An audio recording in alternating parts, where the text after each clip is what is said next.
Ano yun, Sasha? Hindi ba nakamamanghang isipin?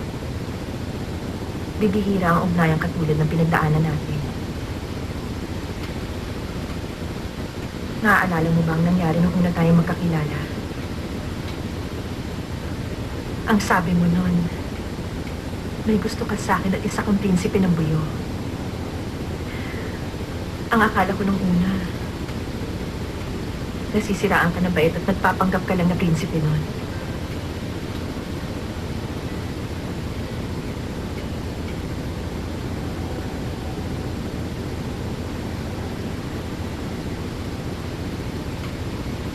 Nung panahon yun, hindi ko kinakailangang itago. Kahit na ano pa man ang aking maramdaman. Kung may kapangyarihan ako, babalik ako sa panahon yun. Dahil yun ang pinakamasayang bahagi ng aking buhay. Hanggang ngayon nasasaktan pa rin ako.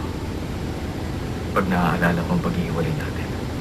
Dahil para sa amin, maligaya ako tuwing mag-asama tayo. Kamahalan.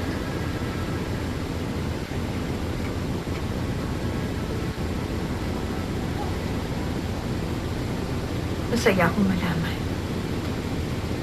na may puwang pa rin pala ako sa puso mo. Sa iyong pagmamahal. Pero kamahalan, nais kong sabihin sa'yo, lilisanin ko na ang Koguryo ng tuluyan. Anong sinabi mo? Bakit ka aalis? Naging mabuti akong reyna sa bayan at mabuting asawa sa'yo. Pero ang pagkukulang ko, hindi pa ako naging mabuting ina sa aking mga anak. Nais ko silang tulungan upang makapagbuo at makapagtatag ng ibang bayan.